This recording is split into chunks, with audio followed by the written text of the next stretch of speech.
Hey, what is up, everybody? Welcome inside the Guilty as Charged podcast today. My name is Steven. I am your host. Coming to you live on a Saturday morning for our usual Saturday pre-game wrap-up of our coverage for the Chargers and Seahawks game. Joining me to do so are my guys, Alex and Tyler. We have a special guest today on the Saturday show, Mr. Arjun here. We're going to do a quick little edition of Chargers Analytics at some point in this show, so excited to have Arjun on today. Arjun, I just have one question. Why do you hate DJ Moore so much?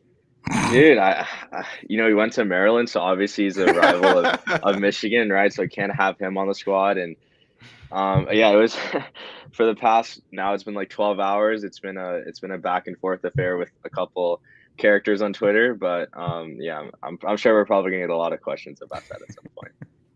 Yeah, I'm sure as the trade deadline gets closer, we'll continue to get questions about that. It's all in good fun, obviously, but if it were me, I probably would not go at some Pro Football Focus guys about salary cap information, but that's just me. Alex and Tyler here as well. Alex, we'll start with you, man. How are you doing this morning? Doing good. I guess it's afternoon for you. Yep. It's 1 p.m. for you. So 1 p.m. 1 p.m. Yep. Tyler, what's up, man? How you doing this morning for you, where it is 10 a.m.? It is 10 a.m. over here, and things are going great at 10 a.m. Really good. Yeah, should be a good morning. Excited to watch the UCLA and Oregon game later on today.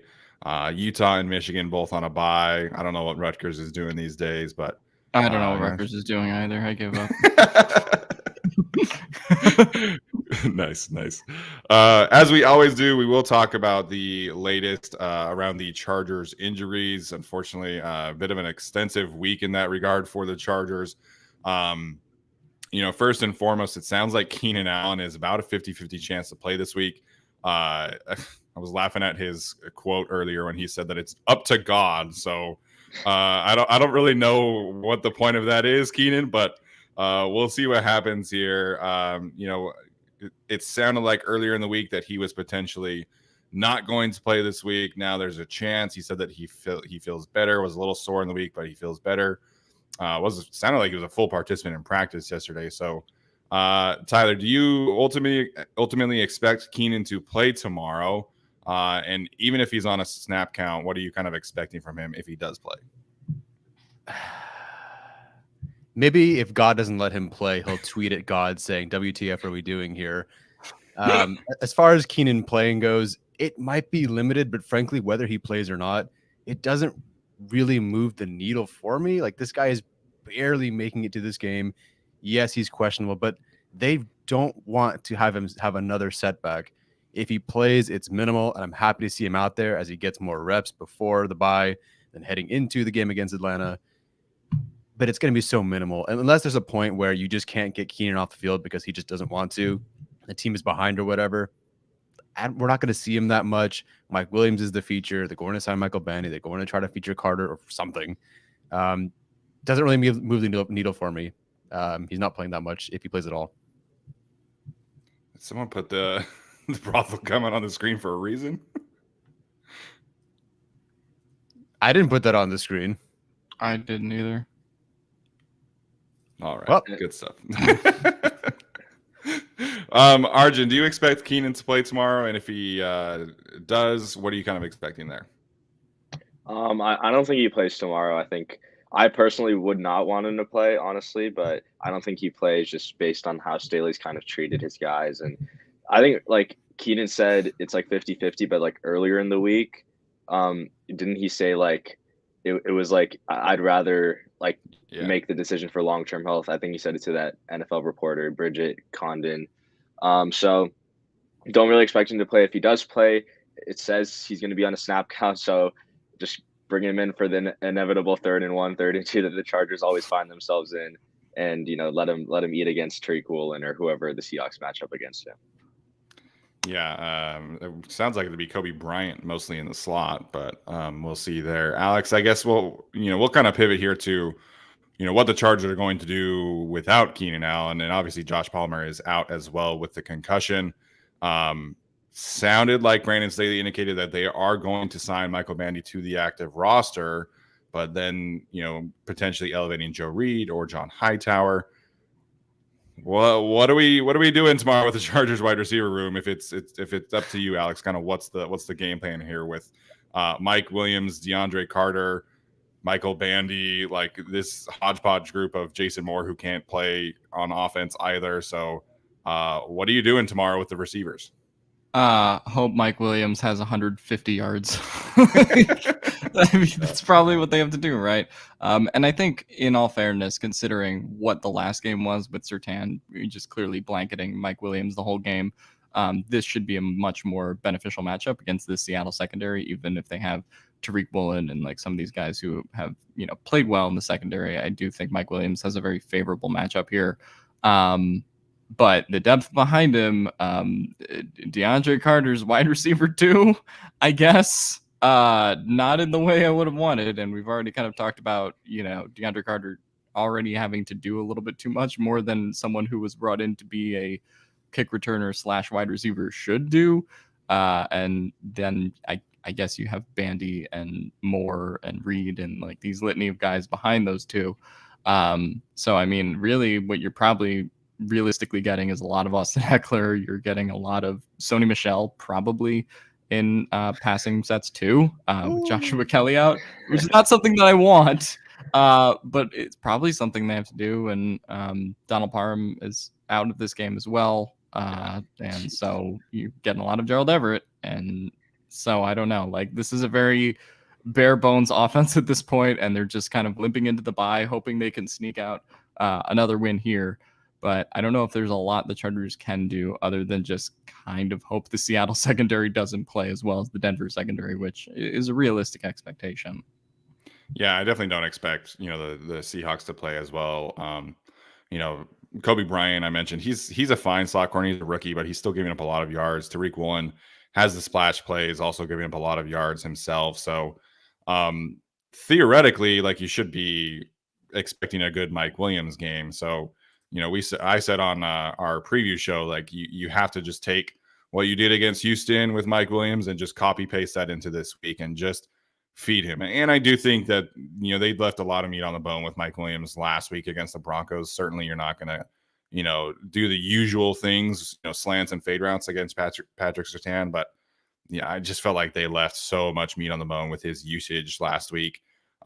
So we'll see what happens there. In terms of like pure roster construction, I know that they don't want to put Joshua Kelly on IR. Brandon Staley said as much, with the bye week coming up next week. I don't think they have a choice. Like I think you have to put Joshua Kelly on injured reserve to give you some roster flexibility, because what are you going to do otherwise in terms of elevations, right? Are you going to have Otito and Christian Covington inactive? Are you going to make, Eamon Ogbongbemiga inactive, and that's going to hurt your special teams ability? So to me, the simple answer here is put Joshua Kelly on short-term IR, and then you sign Michael Bandy to the active roster, and then 4 weeks from now, you kind of reassess. Or you could cut Jason Moore, since you won't use him on offense. So I don't know. Like, I almost wish that they had the roster flexibility to just be able to, like, treat this like a preseason game and just activate Joe Reed, activate John Hightower, activate Keelan Dawson, just see who sticks. See if anybody of those guys can make a play. But, they have too many injured guys right now. So, Daniel Popper as well kind of echoed the same thoughts that it's going to be Michael Bandy and then Joe Reed, because he has some chemistry with Justin Herbert, who get a call up. And I hope we see Joe Reed, whether that's just as a returner, give DeAndre Carter some plays off. But I hope Joe Reed gets an opportunity to play at least like 10 snaps tomorrow, but I doubt it.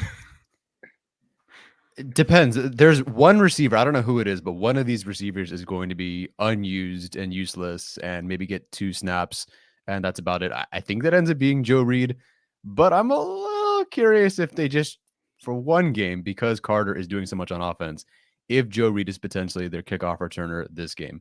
Maybe not punt returner, but in terms of kickoff return, give Carter a few snaps off. I could see it. To me, I don't think it really matters or I'm not saying it doesn't matter, but as long as the Seahawks are kicking the ball in the end zone, regardless of who's the kick returner, they should be taking a touchback. But yeah, I think Steven said it best. Like, Carter's been doing a lot, and like when he has taken the ball out from the end zone, it really hasn't been that pretty. So I wouldn't mind a switch to Joe Reed. But again, if the Seahawks are giving us a touchback and as 5-point favorites in this game, they should be taking the easy 25 yards. Yeah, absolutely. And I messaged the guys here. I'm kind of over DeAndre Carter as a starter. I know that he's been a great story for the Chargers. I just don't think that he really does enough as a receiver to really be an effective starter. And they're also asking him to block a ton because that's what slot receivers do in the NFL today. So it's not pretty watching him as a run blocker. Like, if you're going to have Jason Moore on this roster, at least like give him some run blocking snaps and take that away from DeAndre Carter as well. But, Carter has had some really good moments for sure, but they're going to be asking him to do so much to be wide receiver 2 this week, punt returner, kick returner. I just think that something has to give with DeAndre Carter. He needs a break somewhere. And if that's return duties, obviously Michael Bandy can return punts as well. But he's just not efficient right now. And frankly, I think he's just gassed, because he's doing so much for this team. Yeah, I think it's a fair point to sort of be over DeAndre Carter because none of us want DeAndre Carter to be the wide receiver too. Yeah. we envisioned this wide receiver unit to be Keenan Allen, Mike Williams, Jalen Guyton, Josh Palmer, and DeAndre Carter, right? At the beginning of the season. And so that involved DeAndre Carter being the wide receiver 4/5, however you want to put it, in addition to his kick returner responsibilities. And right now he's clearly doing a lot more than that. And so at this point, the Chargers are kind of just shuffling the deck chairs on the Titanic when it comes to the wide receiver room because they're just, trying to make stuff work when it clearly kind of doesn't. I kind of wouldn't mind bringing in Doss or Hightower or any of the guys from the practice squad that haven't gotten a chance yet just to see what they can do. But yeah, at this point, it's pretty, I don't know. I almost past Bandy, I think it's almost pointless to talk about the wide receivers because it's just going to be whoever just gets open and Justin will throw the ball there. At this point, I totally understand being over DeAndre Carter, but at the same time, I don't know what the guy can do. They don't have a choice, right? They don't have a choice. Yeah, responsibility. Yeah. So from a tight end perspective, obviously Donald Parham being out, it's pretty straightforward. Richard Rodgers will probably play a lot more. And then from a running back perspective, Isaiah Spiller is going to make his debut from the season, which I think a lot of people are rightfully excited about. Me particularly, I wish that they would I hope that they give him a pretty decent role from a pass catching perspective. I can't imagine that he's going to steal a ton of carries away from Sony Michel. But I do hope that they give him some passing down work. So Tyler, we'll start with you there. What are you expecting from this Sony Michel, Isaiah Spiller split and Spiller's debut in particular? I think fans will be disappointed by the number of touches Spiller gets. He was literally competing, we expect at least, with Larry Roundtree to see if he even get to this spot. And he did win it out, whatever that means. At the same time, I don't know if they're going to involve him all that much. I mean, we haven't seen, we either see Kelly disappear or Michelle not get any touches or whatever. Somebody's always kind of been the odd man out, even if they've had 3 guys and only 3 guys active. That third guy, what did Kelly get some weeks? 2 touches. I think he had 1 attempt or 2 attempts in the Jacksonville game. Yeah, so whoever their RB3 is, so they're not going to touch their Spiller, assuming Spiller is the RB3, and I think he is. He's not going to get that many touches. And like I think we do have to remember that his preseason average was 2.8 yards per carry. Not that it's all his fault. Some runs against Dallas, they weren't blocking so hot. But it's not like he was as a world beater. I just want to see him in the role that I think he's what they project him as, what they used him in camp as, and what he's probably best suited as right now. That's as a receiver. Sony Michel is not a receiving back. And we've seen him do great stuff in pass pro. He ran really hard against Denver on Monday. But as a receiver, that ain't much for him. You can do a bit more with Spiller. They did do more with Spiller in training camp. So I hope they use him as a receiver. But frankly, I think it's like 3 touches, 4 touches, maybe, unless somebody gets hurt. It will be probably a shootout. So maybe there are more opportunities for him to be on the field. At the same time, I don't know if they trust him in pass protection. I don't see why they wouldn't. I don't recall that being an issue in camp or in the preseason. But I don't know if they trust him in pass protection yet. And I don't think they trust him over Sony Michel. So again, I know people are really excited, but I think this is dip your toes in the water, less than 5 touches kind of game. Yeah. I think it could be a little bit more than that, but I think if we break down what the carries are by the end of this game, or what the snap counts are by the end of this game, you probably have something like Eckler playing 65-70. You probably have Sony Michel playing 20-25%, and then you have Spiller at 5 or 10% probably. So yeah, outside of that, I don't think we should expect much from Spiller, but I'd like to see something different. And if they do feel at some point in this game Sony Michel starts to struggle, then I could see maybe a change being made a little bit later in the game. But at this point, I think that's probably what we're headed for. I think Tyler's being generous. I don't really think it's going to be a shootout with how many offensive injuries there are for the Chargers. And I mean, Tyler Lockett hasn't practiced all week. But I think I think Tyler said it best. Like, it's going to come down to pass pro. That was the one thing when I was watching that Broncos game where I was like, Eckler and Sony Michel are really taking on these linebackers like well. Like, there was a lot of times like it seemed like Broncos had a free rusher right up the middle, and Eckler and Michel would kind of stonewall them. And I don't know if Spiller's ready for that. And like that's kind of like my thing where I feel like they should only be using him on. I mean, I'd want to see him run the ball, but use him in just passing situations where he's not blocking, where he's going to be running a route immediately, or manufacture a screen to him, something like that. Just get him in space. Because in pass pro, like we just don't know if he's ready. Obviously, we didn't really see much in the preseason, right? But I think like when it comes to like running play action, you're probably not going to see him in there because running backs are mostly pass protecting there. So I think it will be interesting to see how many touches he gets. I think I'm leaning with Alex and Tyler, where it's probably going to be less than 5, even like less than 5% of the snaps. But yeah, I think it's going to come down to how much they trust him in pass protection. Yeah, I think that's a spot on point. I remember that article from Daniel Popper where he was kind of highlighting the pass protection standpoint, and Derek Foster, the running backs coach, highlighted that Spiller definitely wants to be good at pass protection. He definitely has the desire to. There were some good reps. He had a couple good reps against Kyle Van Noy in particular.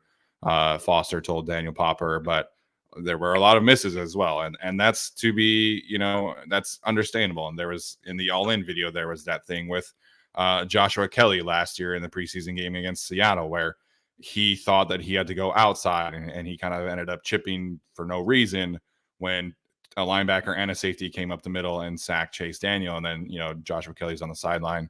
Was that my guy? Was that my guy? And Derek Foster was like, yeah, that was your guy. So a lot of pass protection is mental. And I'm glad you pointed that out, Arjun, with Sony and Austin Eckler. They were both incredible on Monday night in pass protection. There were multiple reps where both of them just, hit Singleton or hit, I forget the other night, Jonas Griffith, I think his name is, takes them head on, and both of them had a lot of quality reps in pass protection, and they needed that. So, I tweeted this, but you could tell when the Broncos figured out hey, there's Corey Linsley's not in this game and he's not coming back, and they just started sending, everything out towards the middle for, all of their pass defense scheme. So thankfully Corey Linsley will be back this week after having food poisoning. So pass protection, big issue for sure. I think that's it for Chargers injury discussions. As far as I know, I mean, there's some other people who are banged up. There was a Sebastian Joseph Day ankle injury.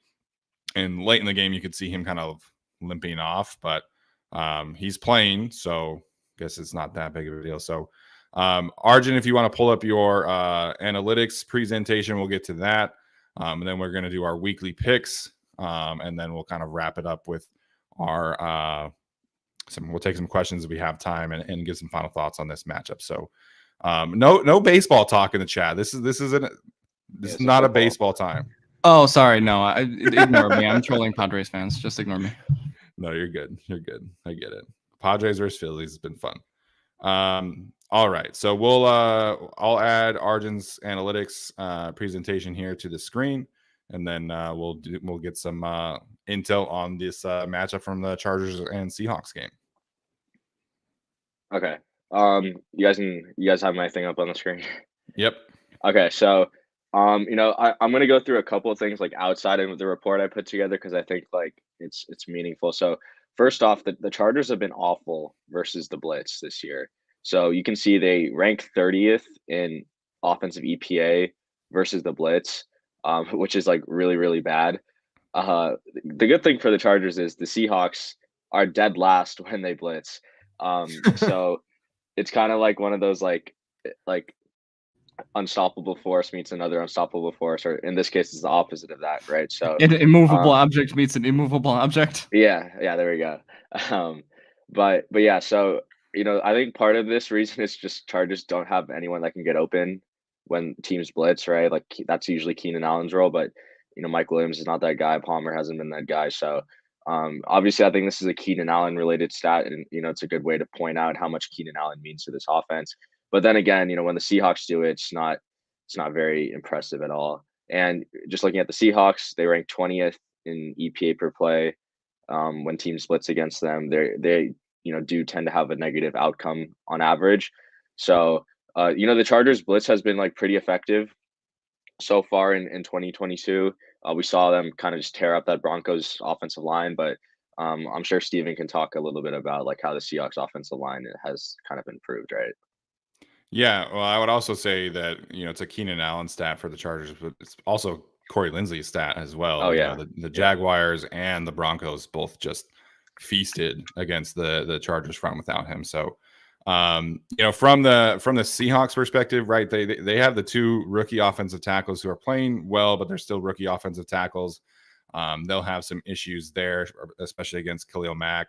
But I think you'll see them kind of go after this interior Seahawks offensive line because they're fine. Like they don't really have like a true difference maker. I don't think they have like a weak link tomato can either. But we'll see what happens there. I think Gabe Jackson is officially out, if I'm not mistaken. So they'll have a backup guard in there. Their center is again, he's kind of middle of the pack, and so is their other guard, Damian Lewis. So I think we'll see a very similar game plan from the Chargers like we saw against the Broncos, where you're going to do some great things with Derwin James, Kyle Van Noy, and Drew Tranquil, Kenneth Murray, and be able to kind of get after it. There was this one play that was really laughing about from the Chargers perspective because they love obviously bringing Derwin like off the edge. Yeah. And there was one time where they brought him off the edge. They had Tranquil on that side and Mack. And the Broncos slid everything to the left. Yeah. And then Derwin dropped to the flat and Tranquil dropped back to the middle, probably like a hook defender. And there was a tight end over there. And then the left guard and the center were over there, and they were just blocking nobody. And then I think Sebastian Joseph Day ended up getting pressure on the opposite side. But it was funny. Like you could tell that the Chargers, their blitz packages were really messing with the Broncos last week. I think they mess with everyone, to be honest. Their designer blitz packages are awesome. They really are.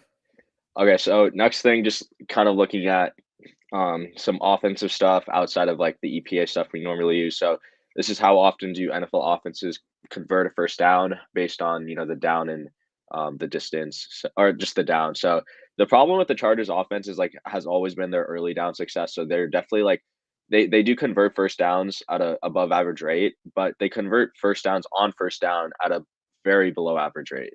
So you can see the Chargers, their third down to first down conversion rate is, or they convert first downs on third downs on at the second highest rate, just behind our friends, the Cincinnati Bengals. So 25% of their first downs have been, converted on third down, which is just too much, right? Like you look at some of the top teams, like Bills and Chiefs are converting first downs on 25% of their plays, 23% of their plays. Like all of these teams are in the mid 20s, high 20s, and now you have the Chargers at 20%. So I don't, again, I don't really know how to fix these offensive issues without Keenan Allen. And I just want to see what this offense looks like when they're at full health. And for the Seahawks, they're in a very similar boat, except they do very well on first down, not as well on second down, and they're solid on third down. Do you guys have any big takeaways from this one?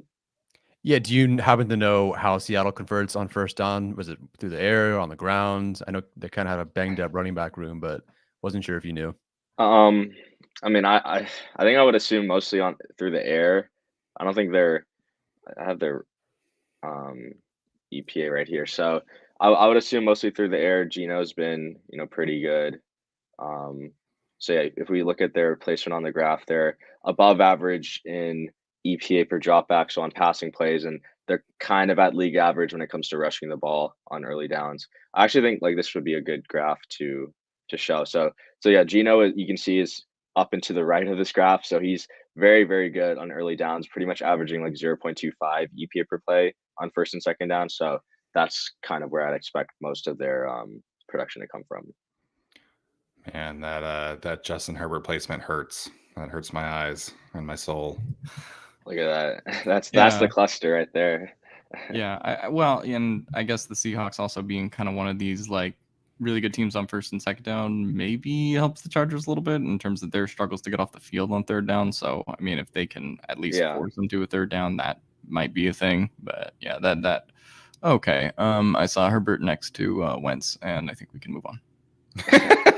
Well, we can zoom in here and we see Geno next to Allen and Mahomes, and we can. No, but that's correct actually. Yeah, and that's the thing. Like Geno has been absolutely nails on third down. So like even if you Chargers get the Seahawks into these like third and long situations, it's like it's not a guarantee that the Chargers are going to get stops. And I mean, it's never a guarantee with this Chargers defense that they're going to get a stop. 3rd and 13, and JC Jackson's holding Cortland Sutton, which. That was just I kind of had a bad feeling for JC after that one.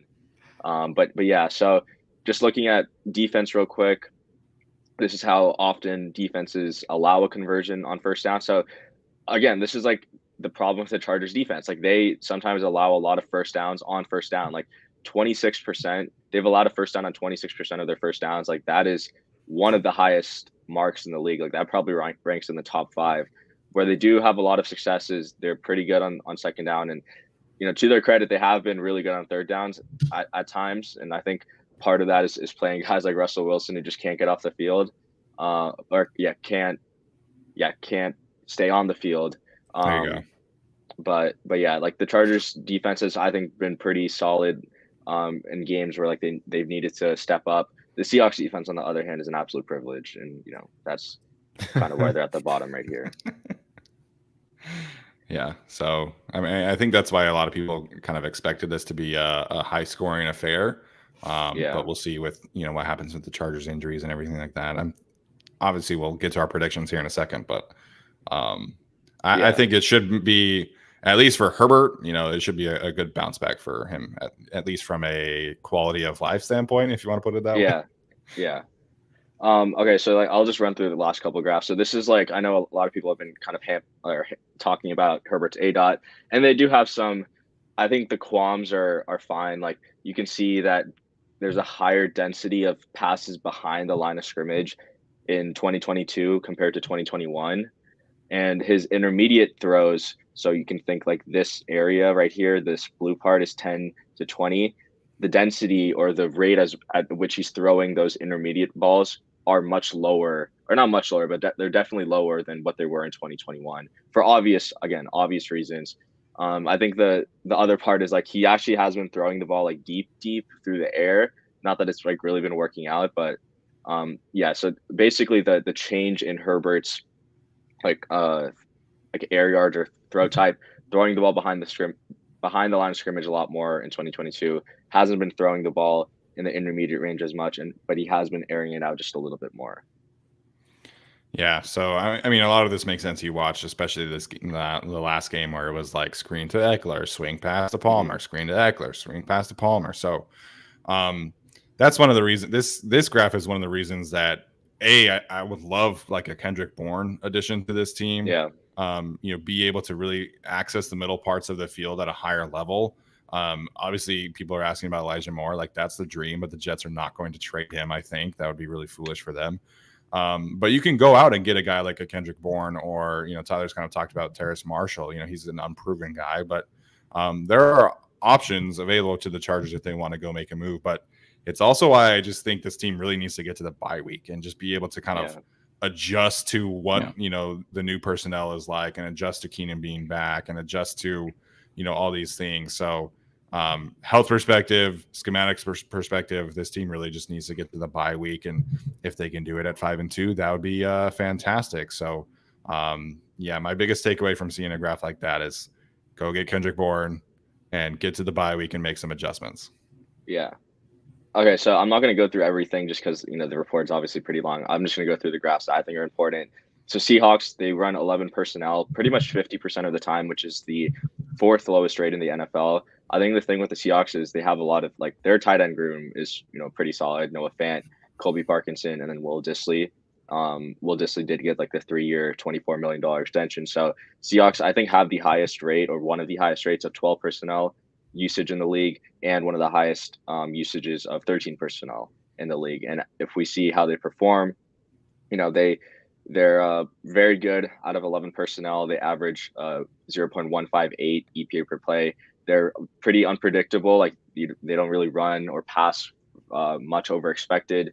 And they have run, most of their plays out of 11. Out of 12 personnel, they haven't been as effective. They do pass 8% more than expected out of 12 personnel, but it really hasn't translated to anything, working as much. So I think the more receivers the Seahawks get on the field, I think it works out better for them. And then out of 13 personnel, it's they don't really do much. So I guess just watch out when they're in 11 personnel. When they go a little bit heavier, there's not really too much to worry about. Yeah, I would imagine if Tyler Lockett doesn't play, I would imagine you're going to try to run as many 2 tight end sets or whatever as you can. Yeah, I agree. Just looking at the Seahawks personnel again, Dissly and Fan are the 2 top guys. So when they run 12 personnel, it's most likely going to be them 2. Parkinson comes on for 13 personnel. And Metcalf and Lockett are the guys. Goodwin and Eskridge do mix in at the wide receiver 3 position. But yeah, it's mainly a 2 guy receiver room that we need to worry about. Yeah, it's reminds me a lot of how the Browns run their personnel packages too. Oh yeah, 100%. Okay, so I'll just make this my last one because I think or we can look at one more after this. But just Seahawks efficiency out of each offensive formation. So they actually do very well out of empty, which is pretty interesting. I didn't figure Geno Smith to be that much of an empty guy, but he seems to thrive in it. They're averaging 0.33 EPA per play, which is outstanding. Out of shotgun, they average 0.15 EPA per play, which is the formation they've run the most plays out of. And then, out of pistol, they aren't as successful, averaging negative 0.07 EPA per play. And out of empty, shotgun, and pistol, they do pass at least 6% more than expected. And then when they go under center, they do seem to run a lot more over expected. They do run more over expected. So some formation tendencies that we can pick up on and watch for during the game. I mean, that makes sense with Pete Carroll. I feel like that's always what they've been doing. Even regardless of offensive coordinator, it's get under center, run the ball. Yeah. Okay. Last thing I want to look at is the Seahawks run defense, because again, I know this is probably going to be another week where I'm the Chargers need to be able to run the ball to win, especially if Keenan's not playing and Palmer's not playing and Parham's not playing. So there are a lot of exploitable sides to the Seahawks. So when teams run the ball outside the tackle on the right side, they're averaging above a 0.2 EPA per rush, which is absolutely crazy. So we talk about how, Trey Pipkins and Zion Johnson have been doing solid. I would say outside of this Broncos game, they're going to have a good game because that's where the Seahawks defense definitely struggles. I believe Chenna lines up over the left tackle, so I would definitely try to run away from him since he's been having a pretty good year. And the other gap where the Seahawks have struggled is when teams run between the tackle and the guard on the left side. So this is between Filer and Sawyer. This isn't necessarily like Chenna's role. I would say this is more like Al Woods or like Puna Ford or something like that. Mhm. So there's two gaps where they've definitely struggled the most to defend so far this year. And if we look at like the Chargers and like how they can attack those gaps, like unfortunately, like weirdly enough, the two gaps the Seahawks are the worst at are the two gaps the Chargers rushing offense struggles at. So again, like Alex said, immovable force meets immovable force, but I think I'd lean the Chargers offense in this sense because I think the Seahawks defense is nothing to write home about. But That's that. Yeah. That's a Trey McKitty stat right there. Oh yeah. Oh yeah. But yeah. So Go ahead, that's all Arjun, sorry. So that's all I had. So I don't know if you wanted me to check anything else, but I didn't want to make it too long today. No, yeah, I think this is definitely a big bounce back, a necessary bounce back game for Zion Johnson and Trey Pipkins. I think Pipkins' issues were mostly health related. Yeah. Like I said, I mean, you could kind of tell watching the film back that he did settle down eventually. Zion just had a rough game, man, and it happens. And that Broncos interior defensive line is nasty. Like there's a lot of overreactions about the Chargers offense this week, and some of it is definitely valid. There's definitely some concerns, but I think people are just kind of underestimating the role that the Broncos defensive line had in that game. And also schematically, they just really threw everything possible at Will Clapp, and it was a disaster. So credit to the Broncos defense for sure for what happened on Monday night. All right, so we'll get to our weekly picks. Obviously, Arjun can tune in here as well. So we're going to have another graphic here up on the screen, excuse me.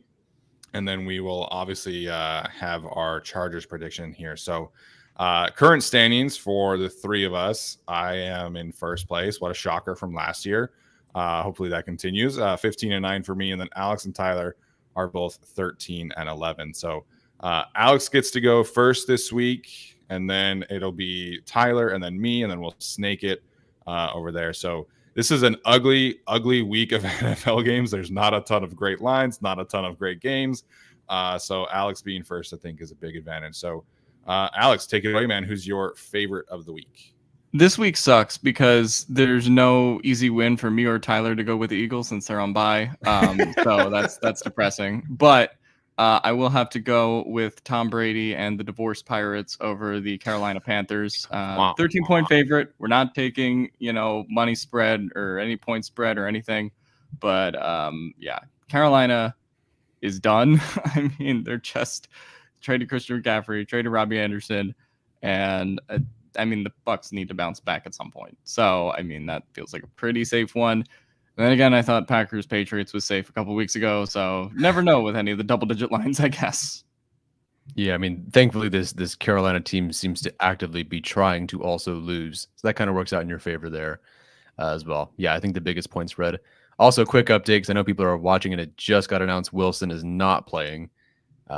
So now it's Brett Rypien or whatever versus I'm kind Jets. of rooting for a Brett Rypien, like 100%. I want that chaos so bad. like a 300-yard, 3-touchdown kind of game. Yeah, just like Geno Smith and Brett Rypien just out producing Russell Wilson on the same week would be amazing. Carson Wentz also on IR, Alex. Oh yeah, because he's a coward and he's gonna miss the Eagles game. Yeah. Oh, he didn't already play them? No, he played them in Washington. But not in Philly. But they put him on IR a week later, and that Eagles game is like the last of the 4-week IR. So it seems kind of intentional to miss that one. But I don't know. I don't think he's getting that job back anyway because I think Heineke's gonna play well enough. Heineke, every time he plays, I swear it's like you root for him. He looks pretty good, and they keep finding ways to replace him. Like, let that guy play, man. I know. Like, give the Washington team someone who will like throw the ball to Terry McLaurin. Like, I mean, that's really what you kind of need. Team? And I mean, not that Heineke's like above a league average quarterback, but like at this point, I think he probably gives you a better chance to win than Wentz does. I don't know. Yeah, I want to see Sam Howell, man. That'd be fun. That too. Yeah. All right, I'm going to go with the thesis paper over the Chicago Bears. When Bill Belichick comes out and just talks about your entire offense for a 5,000 word paper, you're going to put up negative points. So I don't love it, but frankly, I think New England is fine, and Chicago is just kind of a mess. And Bill Belichick is just gonna make that hell for Justin Fields. Yeah, poor guy. Is that game in New England or Chicago?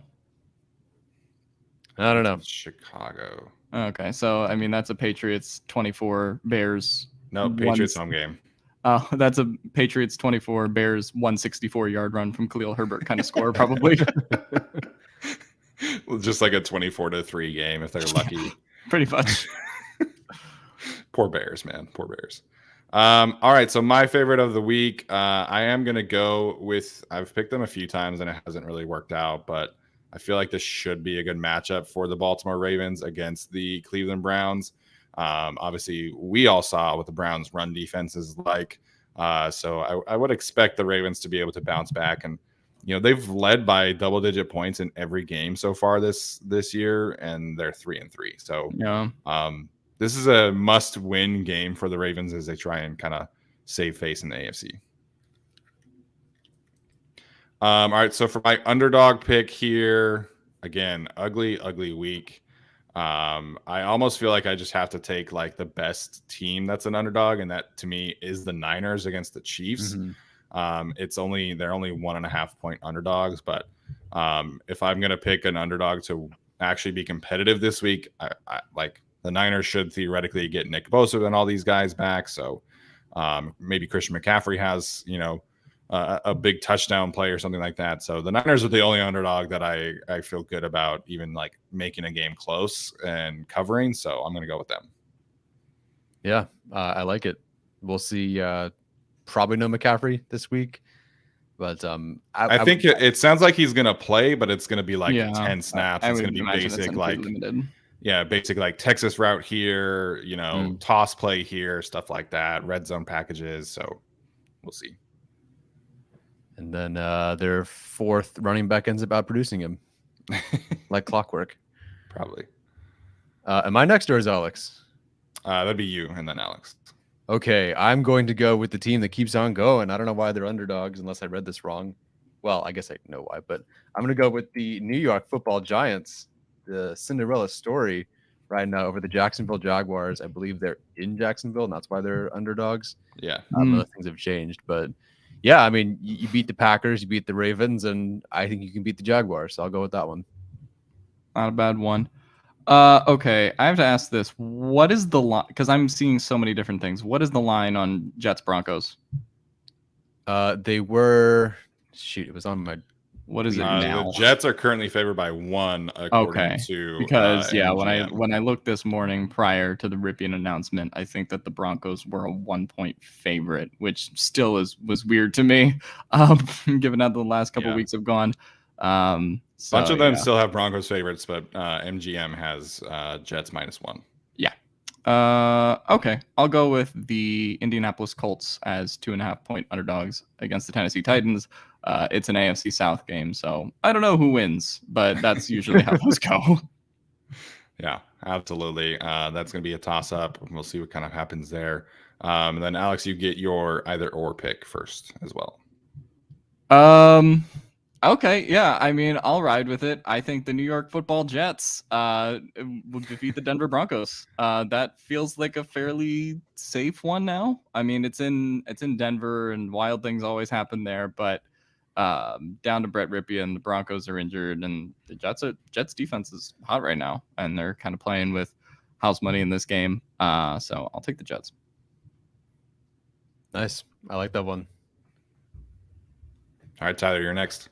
Ooh, okay, good. I'm going to pick the Broncos over the Jets. Wow, here we go. Mostly because I just want fun things to happen. Okay. Head to head. Yeah, and frankly, I can't express to you how much I absolutely want that to happen. For Denver to come out and put up 21 points or maybe even so 20 funny. Points against the Jets. Russell Wilson leaves the glory to God tweet in the drafts. Like, what will media members do if the Broncos have like a 26-point game and score their season high with Russell Wilson out? Dude, it will be full-on quarterback controversy, media frenzy. They tried to talk Cooper Rush into taking Dak Prescott's job for like a month. And That's then true. he went on Sunday Night Football and threw 3 picks or whatever. But I mean, I don't know. And they said Russell is a hamstring, right? So I mean, Yeah. I wouldn't be surprised if he's out like a couple weeks with that kind of deal, considering what Yeah. we're talking about with Keenan right now. I guess that Wolverine blood is not really a thing. The Wolverine blood to not play.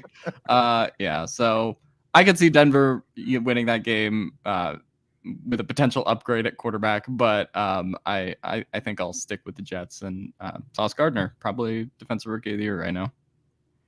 Yeah, definitely sounds like it, especially, Devin Lloyd hasn't had the best couple weeks. Aiden Hutchinson apparently taking snaps at off-ball linebacker for the Lions the last couple weeks. So, I don't know. Strange. Yeah, Dan Campbell's going to lose that job.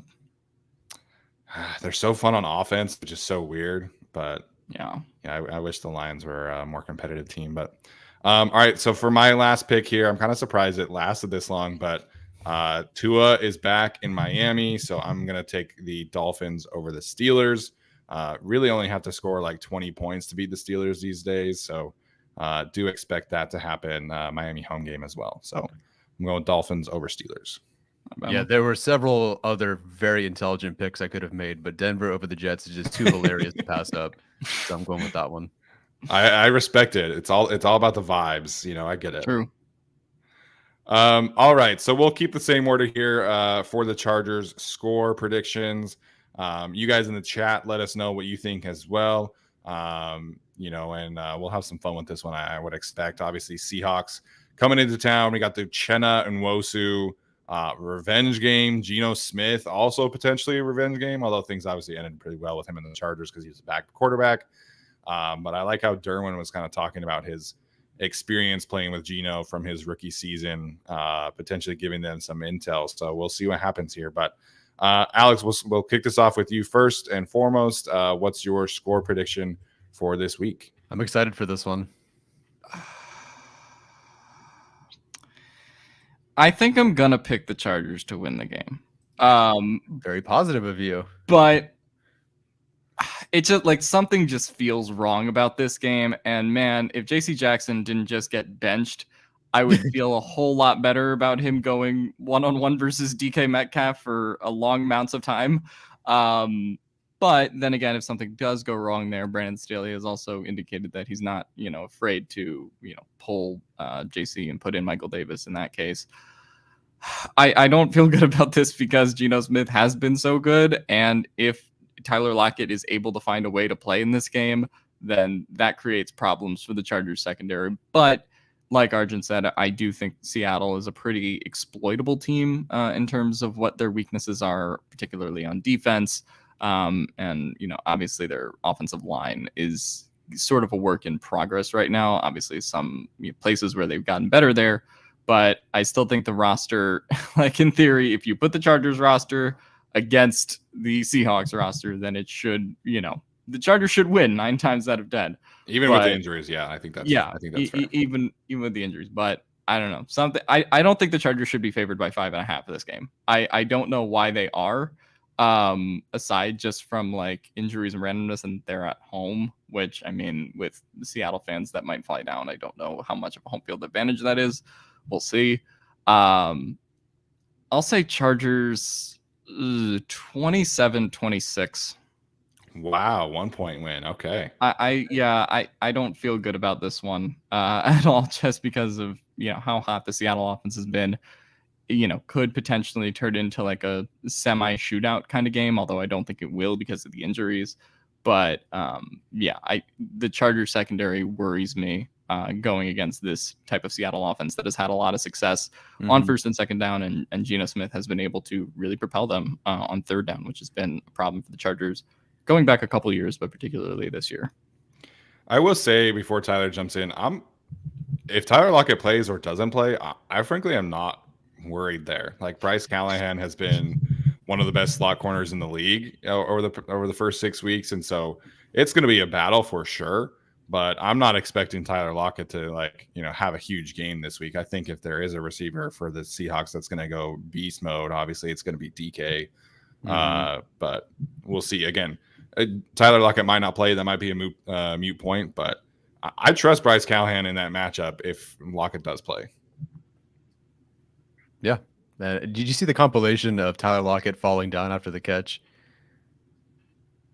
Someone No. I have not seen it. Someone said like, "Oh, I respect Tyler Lockett trying not to take a hit after every catch this season," and it's like 12 plays of him catching the ball and like immediately going down or just like pretending to, like fall over. This Oh, he season. doesn't. He just doesn't get tackled. He just Yeah, he like, just like slides he'll almost. just like he'll basically just quarterback like ditch and slide or whatever. It's pretty funny. Okay, so I feel about as quote unquote bad about this game as I did the Cleveland game because this time Geno is playing better than Brissett. The Browns had a much better rushing attack, but I feel like Kenneth Walker with, I think Thomas Martinez pointed out, the broken tackles, the missed tackles forced. What's it like 24 missed tackles already this season? He wasn't even, what's he have like 40, 50 touches maybe over the start of the season because he wasn't even a starter until last week. So that's just, rough. it was 12 missed tackles forced against the Cardinals in one game. 12. Gee, does that sound like that could happen again this week? Yeah, I mean, I do think the Chargers defense, I'm thankful. Okay, I'll pick them to win. I'll say that. I'm going to pick the Chargers to win because I feel like the defense at least showed us a pulse. They showed us something against the, frankly, very bad and potentially banged up Russell Wilson-led Broncos offense. But they did show me that they could still play defense. And there is some hope in that if JC is for whatever reason terrible, they will potentially bench him again mid-game. I don't know if they will. Did you just say the sentence, there's some hope they'll bench him mid-game? If he's bad. Like, imagine you teleported back to March and that was the sentence you said. Oh, God. Yeah. If he's bad again, and I don't know what will constitute him being bad enough to be benched again, they might. So they're not going to stick with it. I'm not going to watch DK get 300 yards of offense against JC this week, which, hey, that could happen based on the way he's looked.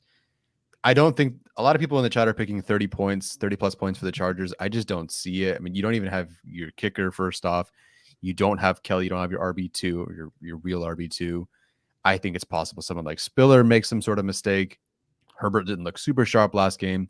You have to rely a lot on McKitty in the blocking game again, which really sent their run game backwards to start the year. So I think the run game is down a bit. I'm assuming Pipkins is a bit healthier, but I don't know that for sure. I don't know what kind of status he's at. There's no Palmer, and I think they can replace Palmer's production and what he's done, but I don't know that for sure. So I'm going to go definitely not 30 points. I'll go 26-24 Chargers. The spread a couple days ago was 52.5 points. I'll go say they go under that. I think the defense does a little bit to keep the Seahawks down. I think the offense jumps down a little bit because of just little pieces here and there missing that really kind of exposes their depth.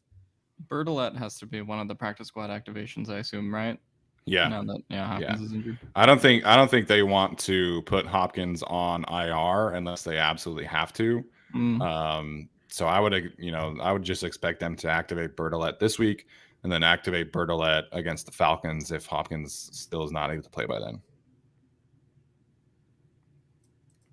Which could be good, but I don't know that for sure. Okay, I just had a notification from Twitter from Daniel Popper. Wanted to make sure it wasn't like a roster notification or anything like that. But Steven, give us the optimistic Chargers prediction now. I will say, I think Corey Linsley coming back is huge, right? I don't think the Seattle Seahawks has a defensive front to really make me concerned about the pass protection this week. So I feel confident that the pass protection will hold up. I think Uchenna probably gets a sack, probably has some good moments here and there because this is the revenge game. And that's how freaking the NFL works, and it's super annoying. But I do expect the pass protection. I do expect the run game to be better. But I think with the lack of receivers that the Chargers have, I think they're going to kind of just pivot towards like a ball control game plan, almost like a very similar game plan that they had against the Browns, against the Texans.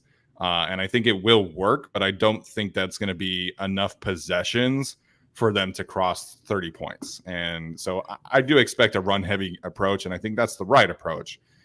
Maybe we see Sony Michel have his best game of the season. So I feel confident with the offensive line being able to handle their business. I just don't think the passing game is going to have enough to, be a shootout kind of game that a lot of people are kind of predicting. So I agree that it won't be, like this 34-30 kind of game. I just don't think the Chargers offense has enough to do that. And I think they're going to try and grind it out on the ground. So I do think the Chargers win. I don't think they cover, but I feel good with like a 24-20 prediction, and that's where I'm going to end up at. Similar to Tyler, I do think the defense showing us more confidence last week, especially against the run. I feel like they continue to make some steps forward there. Nasir Adderley looked like himself last week. So that was a big development that not a lot of people are talking about. So I think the defense will do enough to stop them. I think the offense will do enough on the ground to kind of keep them at bay. But I definitely do not think that this should be a 5.5 point line for the Chargers. I think that's too much for me, given all of the injuries in the skill position room. So I think that they win by, I think they could win by a field goal. I think they could win by 4 points, but 4 points is about like my max that I would feel comfortable predicting. Someone did bring up in the chat that we're not taking into account the Navy jersey curse. And I think it's a fair point.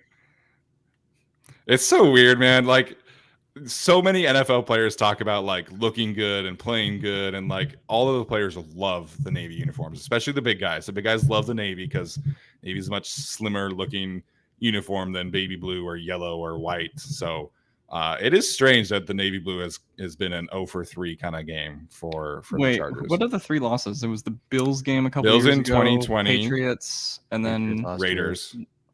They lost to the Raiders in Navy. And then Patriots was last year. That was 2021. Donald Parham and Mike Williams. Oh, the Donald Parham drop. Oh, yeah. Okay. That's how I remember the games. Yeah. Was that in 2020? Was the Bills and Raiders both in 2020? Bills was 2020 because that was the Anthony Lynn game. Yeah. So they wore navy blue twice that year, and then so. Last year was just the Patriots, right? Yeah, I think so. Okay, I wasn't sure if I was missing a game there from last year. No. And I think they're wearing the color rush this year against Miami. That sounds right. That should be a good uniform game. Last year, Texans were not in navy blue. Obviously, that was a road game, so that was white. Sure. So I'm pretty sure it's just those 3. But I think the color rush has been the luckiest. In terms of I think they're 5-1 in the color rush since 2016. Man. Yeah, man, when they beat those, I think on Thursday Night Football against the Broncos and their ugly ass orange ones, they were so good. Like that was the Davis Brown, Joey Bosa rookie game. Like that was awesome. Oh, and the color rush gave us the Herbert to Guyton 65-yard bomb last year. That was That's what I'm saying. How we doing, Steven? Sorry, Brooke is texting me. She's getting her tires changed out, so they're expensive, but that's okay.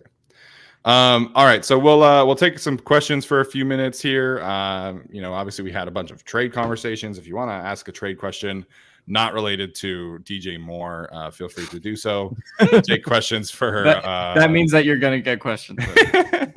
Yeah, I love Twitter going at Jason from Over the Cap, Brad Spielberger, and Arjun. They're like, you guys don't know the cap. And it's like, okay, well, like it's kind of my job. Like, yeah. So again, if you want to ask us some questions, we'll do our best to answer them. We'll take questions for like 10 minutes. You guys cool with 10 minutes? Yeah, sure. Cool. I don't have a life. Oh, someone said the Falcons game in 2020, which was like the one game they won in the Anthony Lynn like bad stretch. That was when they wore the color rush jerseys too. I forgot about that one. Memory hold it. Yeah, people are talking about Elijah Moore in the chat. I can't stress enough how happy I would be with Elijah Moore on the Chargers. Out of college, he was fantastic. Got to the NFL. Has been like 50-50 on opportunities. I swear, it's like you feature him, he produces, or he just disappears because I don't know. Yeah. But he's literally the athletic profile outside of being a little bit shorter. He's fast, he's got good hands, he can run routes. I would love Elijah Moore, but it's not going to happen. Yeah. I don't think Elijah Moore is going to happen just because I don't see the Chargers investing that kind of pick at this point. And I think at I don't know what they would be willing to give up at most. Probably like a 4th or 5th, like at this point. So I feel like that takes them out of the Elijah Moore conversation at receiver. I mean, there's some pretty like cost-effective options they could go for. I think the real like big one for me now, if they're not going to go for Elijah Moore, I think Kendrick Bourne makes a lot of sense in a trade. He is on the salary sheet for 1 year, $7 billion next year, which, I mean, works out really well for them in terms of, you know, having contract control of a really cheap receiver. The Patriots aren't using him. The Chargers need speed. The Chargers need a guy who can move.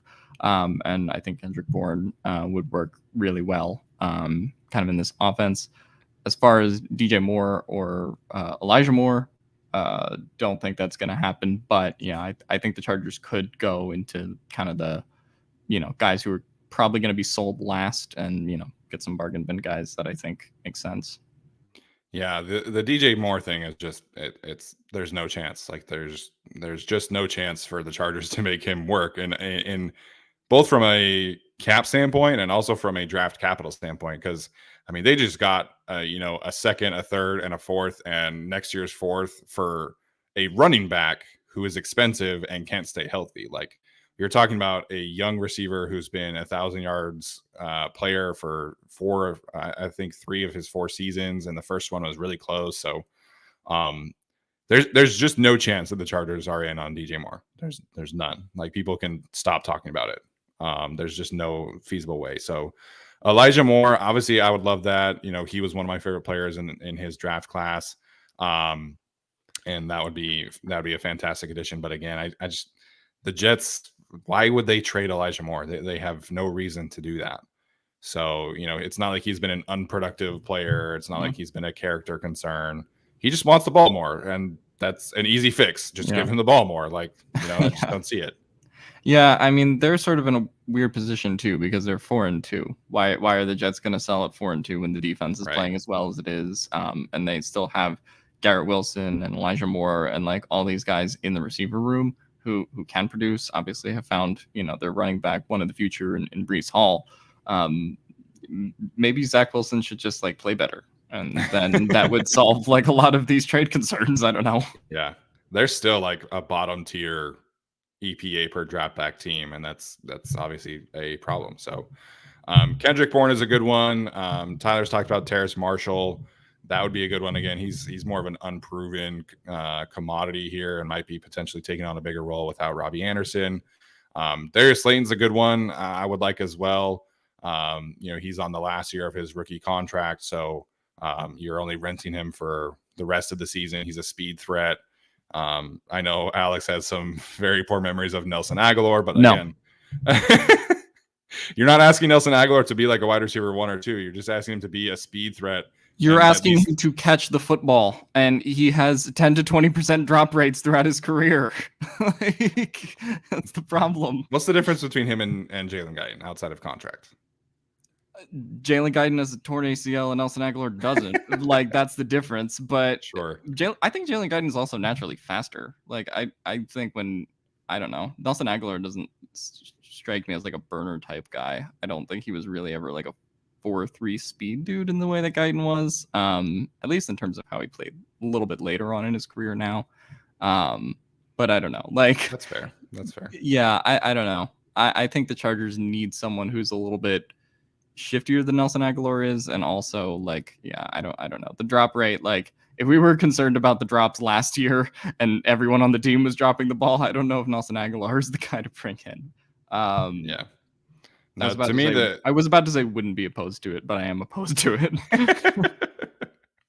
To me, the most natural trade candidates are Kendrick Bourne, because he's familiar with a lot of what the Chargers do from his time with the Niners and Shane Day. And then you could talk about any of the Saints guys, Traquan Smith, Marquez Callaway, both guys obviously, you know, well-versed in the Joe Lombardi passing scheme. So both guys theoretically available through trade. So that's where probably I would focus my attention at is preferably Traquan Smith, because he's a speed guy, or Kendrick Bourne, because I think he would just do a lot of good in the intermediate game. He's a good blocker, good after the catch guy. So that's where I would focus my attention from a receiver perspective. Edge wise, I would love another pass rusher. Jerry Hughes, again, probably the best option there. affordable contract. He's been productive. He could be your edge 3 when Joey Bosa comes back at the end of the season. He can start for you right now. That's where I would focus there, or you could, target a young player that's kind of in a logjam situation as well. You could talk about maybe Samson Ebukam in San Francisco, who's kind of edge 4 for the Niners, played for Brandon Staley. That would make a lot of sense to me as well. I guess where I'd look, and I don't know the answer to this, but where would the Chargers be willing to admit that they were wrong at? Because like receiver, I don't know if they're willing to say that, unless Palmer's hurt for longer or whatever, they're not really willing to say that, we messed up on Josh Palmer. I think they want to make that work. I also think they want to make Chris Rumpf and Kyle Van Noy work. Obviously, they want to make JC Jackson work, and not that they're trading for a corner. Where do you think they'd be most likely to admit that they were wrong? And I think that's where they would make some sort of change, if anything. Is that safety? I think it could be safety, but I feel like they are comfortable with Nas and Alohi playing, at least in some capacity. Obviously, I don't think they trade for a corner. They already have too many, arguably. I think it would be pass rusher. I think it would be Kyle Van Noy's not really giving you much as a pass rusher. Chris Rumpf, clearly not kind of a starter caliber player. So I think they would try and ramp up the efficiency from Kyle Van Noy and Chris Rumpf and give them limited snaps. So I think it would be pass rusher, if anything. I agree. I don't realistically see a move at receiver, although I would love one. The Josh Palmer one's interesting because Holden said in the chat, we remember a couple of years ago when Joey Bosa had the second concussion, and then he missed about a month after that game. And then that's also true. Yeah. Yeah. Josh Palmer obviously had the first concussion in the preseason. Now has a concussion again. I don't think they would, admit that they were wrong on Josh Palmer in some sort of like franchise, like building way for the future or anything. But I do think if the Chargers do make a trade at wide receiver, it's because they think Josh Palmer could be out for a while. Don't know if that's the case, but just based off of what we've seen with like re-concussions, I do think that's going to be interesting. Yeah, that would definitely be a good way to put it, or for them to not phrase it, to sell it, I guess. Josh Palmer's out for, X amount of games, extended period of time. We need to get going. We're now 5-2 heading into the bye. Let's make a move. So someone the also deadline is November mentioned 1st.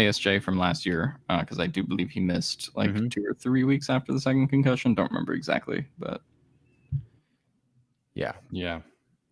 I could see Palmer missing some time, honestly, but his situation is a little different though, because he passed protocol during the game, and then Daniel Popper said on Wednesday is when he started reporting symptoms.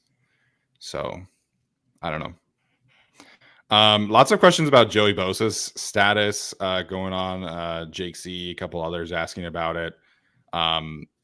My understanding of the surgery that happened after the Jaguars game, so week 4, was that it was an 8 to 10 week recovery, and that so 8 weeks would have put him obviously week 12. So that's the Chiefs game, I believe. That's Arizona. Okay. So 10 weeks would obviously be much after that. So if it's a 10-week thing, then you're talking about him playing like the last 4 games. Yeah. I mean, I get, at Vegas is not easy. At Arizona shouldn't, you can't consider them easy, but like if you can get past San Francisco, Kansas City, split those or whatever, I don't see a real strong reason to want to even rush him back until like Miami. And even then really, if you're playing okay and you're getting through and you're positioned to make the postseason because you can beat Indy, you can beat Tennessee, you can, I assume, beat Denver at Denver, but that's a whole other thing. I think you just be patient with Joey Bosa and understand at some point that you're probably making the postseason in a really weird, wacky AFC this year. And I think you just, I think it'll take longer than we maybe expect, or maybe the fans hope. This is why, I mean, even though they were ugly wins, like I think it was huge to get the wins over the Broncos that they did, over over the Browns, over whomever, because I mean, just the playoff positioning in the AFC is going to be crazy. And if you can beat Seattle this week and get to 5-2 entering the bye, have a chance, I think, to win in Atlanta, although that's a East Coast game, so never know with them. And Atlanta can also be a sneaky team. But if you can realistically get to 6-2 or 5-3 by, you know, the probably 2 or 3 weeks before Joey gets back, that also gives you some margin for error in terms of, you know, how you can approach the situation and play it a little bit more conservatively if the team is, you know, still flying high at around 6-2, 6-3, whatever it is by that point. Yeah. I'm trying to find a Joey Bosa recovery time. I'm pretty sure I remember it being like an 8 to 10 week thing. No, it's definitely long term. I don't remember Yeah. what I talked about with Jameson, but it's going to be like it was longer than shorter, whatever it was. I think they said like the earliest he could possibly come back was like the San Francisco game, and that was like even like way over kind of the evaluation. So I think that he's probably out like 2 weeks past that, but I don't know. Mm-hmm. Yeah, I would just look to December. You know, do you want to send him out 2 road games against Arizona and Vegas? I think like something like Miami, December 11th. You're at home for 2 games. You're not traveling, whatever. I think that's kind of where you end up. So yeah, PFF reported on October 2nd, Joey Bosa is expected to miss 8 to 10 weeks with a groin tear. There you go. Unfortunately. In terms of Slater coming back, there's a chance that he could play like the last couple of games, but again, wouldn't bank on it. Yeah, I mean, I think he's kind of in a Hunter Henry-ish position from 2018, where it's like maybe he plays the last couple games. If the Chargers make the playoffs, can, you know, make a playoff type push. But yeah, I think as of now, I would kind of assume he's out for the rest of the year until we're told, you know, until the Chargers are like in that position for the playoffs those last 2 weeks or so, and then maybe then Slater is ready to go. Man, some wild takes about Keenan Allen in the chat today. I can kind of understand. It depends where you're going with the Keenan Allen takes. I get it from the fan perspective. Like you can see the out, you can see where you'd save money. You could see where, you know, Keenan's been hurt. You can see where you draft a receiver. Like I understand, but again, just after watching him this past year, I have zero doubt that he's far and away better than Mike Williams. Not a knock on Mike Williams, just Keenan Allen's that good. And I think replacing him with the mystery box option is rough. That said, I think we all agree that something has to be done about that contract. So restructure, heck, another year extension or something. Something has to be done about that cap hit next year. Yeah, I mean, heading into this season, I fully expected a restructure after the year.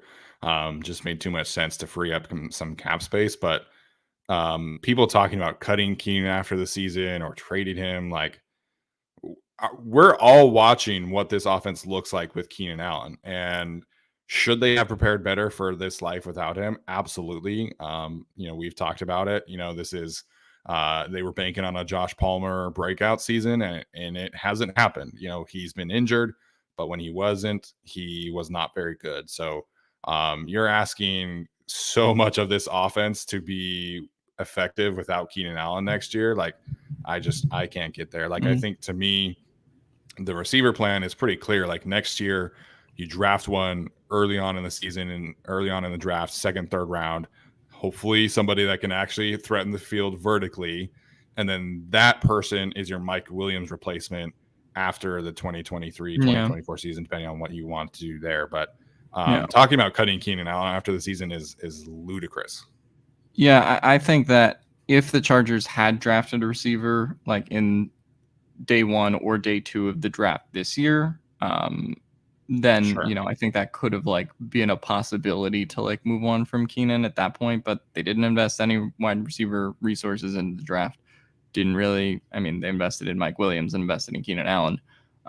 So at those are your 2 guys, and I think they were hoping for more with Palmer by this point, and maybe if Palmer really like had ascended and taken that step, then that could also be a discussion too.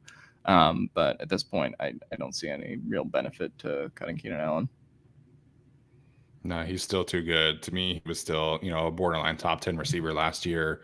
And I get the frustration. He hasn't been on the field.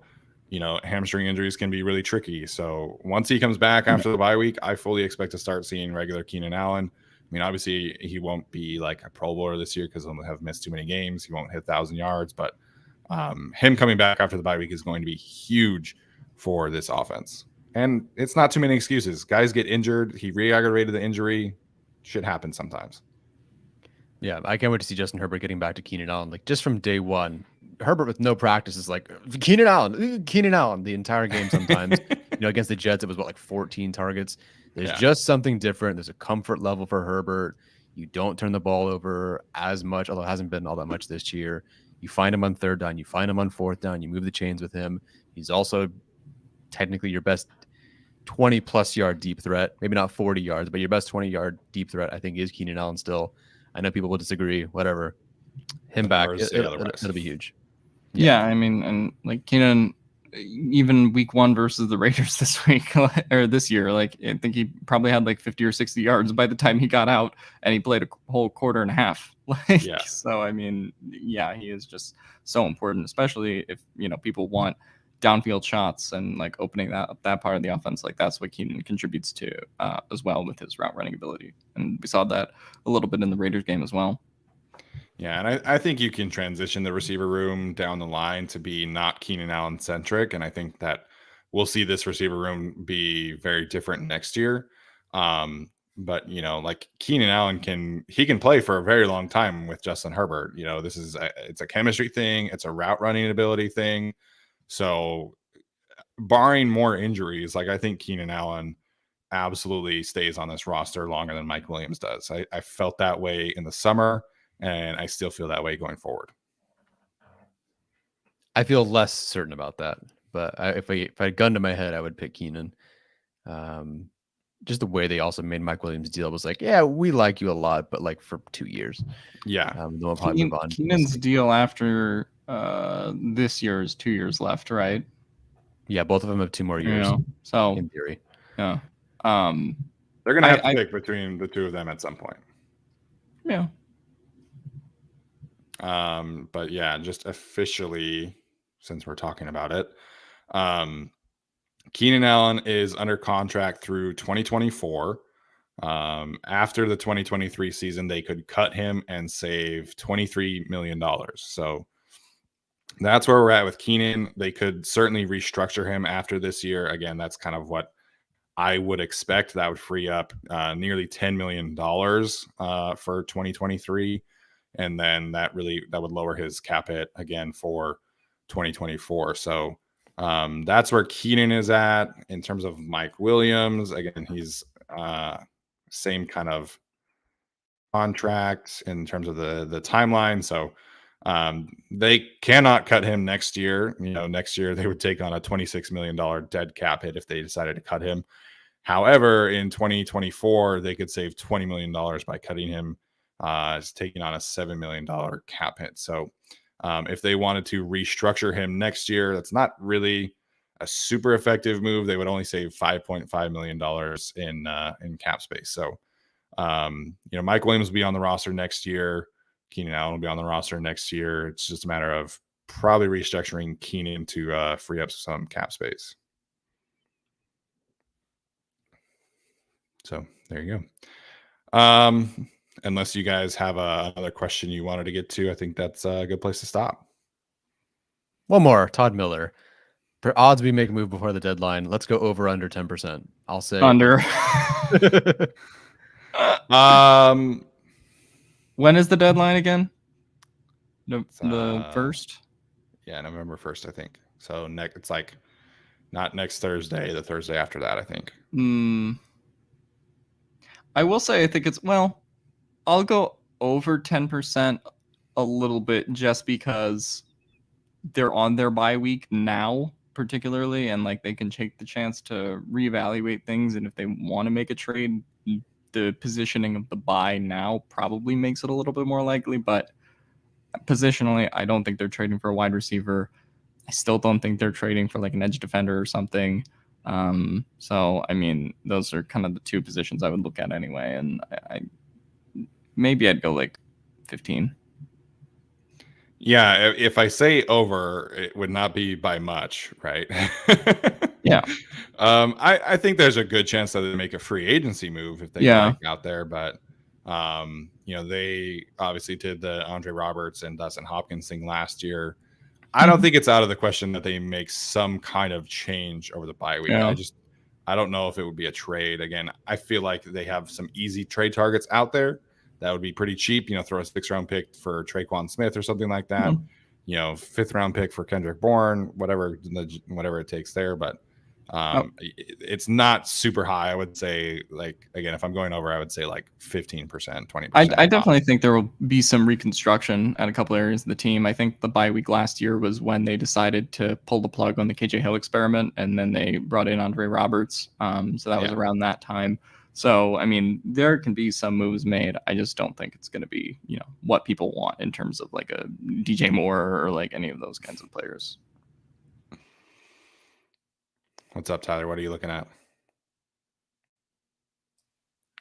Just scrolling Twitter. Okay. Sounds good. Again, I think they could certainly make a move, but it's not going to be a big one by any means. All right. That's going to do it for us today. Appreciate everybody tuning in. Appreciate Arjun for sticking through the first part of the show and doing his analytics presentation. Obviously, great information there. Alex, any final thoughts before we head out for today and ahead of the game tomorrow? I pray to the sports gods that we can win a game in these color rush jerseys. They look good enough to the point where we should be able to win one, and maybe we can just halt the Geno supernova for 1 week. So I hope that the Chargers win tomorrow. Go Brett Ripien. Yeah. That'd be great for the content, man. Brett Ripien having a great game would be hilarious. But yeah, I had a feeling last week that we'd see JC Jackson be back to his normal self. That didn't work out. So just be average this game, my guy. Just don't be awful this week. That'd be fun. But I feel okay about this game. Like I said, I think this is an offensive line, defensive line game. And I think the Chargers have the edge on both sides there. So excited to see how that plays out. Excited to see Morgan Fox, Sebastian Joseph Day, Austin Johnson, and even Jerry Tillery get after it on defense. So should be fun. Tyler, Alex, appreciate it. Again, if you're listening to the audio version of this, please leave a rating or review.